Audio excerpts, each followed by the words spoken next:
I'm going to start this video with an unpopular opinion. Literally, if you watch other videos on the same topic, they will advise you to do the exact opposite. My advice? Don't stress about evergreens. Many of the plants in my shade bed here will lose their foliage in the winter. Life is too short for a bed of evergreen shrubs. Most plants come back in March and will last until the first frost, which for me is November. Do we really want to plan our entire bed over what it will look like in these snowy months of December, January, and February, when it's too cold to even be outside and it's dark at 4 o'clock? I'd rather enjoy the plants I want to grow in the spring, summer, and autumn, and place less emphasis on a short time period when I'm not even outside. 2. Shade doesn't mean total shade. This bed gets about 3 hours of morning sun, as most shade plants do need a bit of sun. However, if you're planting something beneath a tree, tucked in a corner, next to a shed, and there is full shade, fear not. There are certain plants that can handle those conditions, but these are not those plants. 3. Be careful about water. Because shady spots tend to run cooler, be aware if there are particularly wet areas in a bed.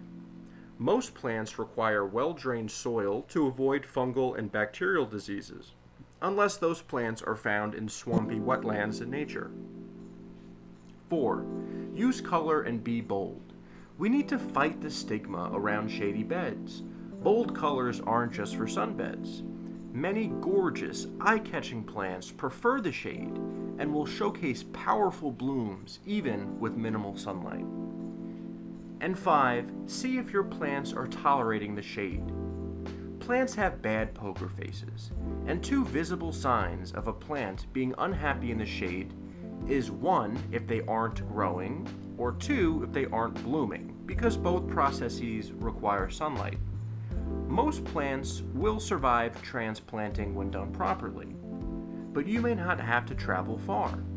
In this bed, for example, the first line of plants gets around an hour more of sunlight than the back row. If I see a struggling plant, I can simply move it up in the bed. Now, for 3 of my favorite shade-loving perennials. You might as well pause the video and text all of your friends that you found your new favorite shade-loving perennial. Because first up, we have the Queen of Hearts from Proven Winners. Or, if you want to impress your friends, Brunnera Macrophylla. Silvery, heart-shaped leaves with gorgeous, earthy green veins sprawling about. Mainly grown for its foliage, the Queen of Hearts does produce a baby blue blossom from late spring through early summer, which you can see in this video. Look how stunning this plant is. This plant can spread up to 3 feet when fully grown. Perfect if you're looking to fill in a shady corner in your bed. I can't get over the beauty of this plant. Between the shape of the leaves, the dusty silver hue, the amazing veins. If my child came out looking like this, well, my first thought would be, why does my kid look like a Brunnera Macrophylla? But my second thought would be, wow, that is a gorgeous kid. Next up, we have a Chinese Astillbe. This one is called Little Vision in pink. If you can get this plant a few hours of sunlight, it will bloom more prolifically than in total shade, so be mindful of that. I will never lie to my viewers, so let me be completely honest. The first few times I planted Astilbes, they died.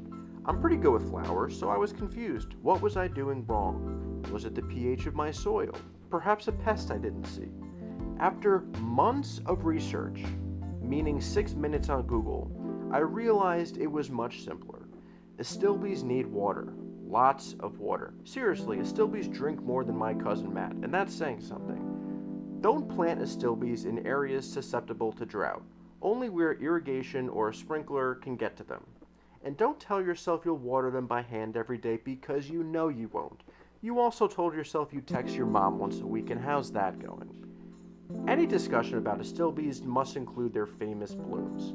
I mean, look at these suckers. Sweet, smelling plumes of colorful flowers bursting from the center of the plant.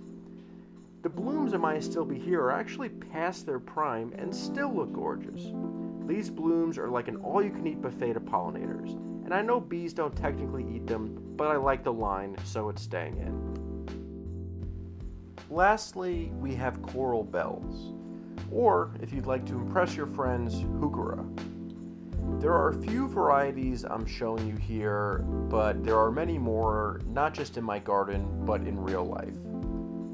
Coral bells are known for being a splash of colorful foliage in an otherwise green-heavy shade bed. But really, something else has always stood out to me about these popular puppies. Coral bells have the prettiest spent blooms I have ever seen. Seriously, I never deadhead these blooms. Another interesting thing about coral bells is the number of advancements they've undergone in really just the last few years. They used to come in a plum or a darker hue with blooms matching the color of the leaves, but now you can get, like here, multicolored leaves with blooms being a completely different color. I would love to offer more advice on these bad boys, but honestly, there are so many varieties and sizes and colors and blooms and growth habits and so on that you really just have to see what captures your interest. One thing I will note, however, is that if you are a newer gardener or maybe you don't have a green thumb, I have always had an easier time with darker colored coral bells. The lighter colored ones have always had less resistance to fungal disease and less flexibility with their sun requirements. But that's not scientific facts, that's just my experience, me, some random guy on the internet. Thank you for watching the video. If you'd like to subscribe, I would appreciate it. If you don't, that's cool too. And remember, have fun in nature.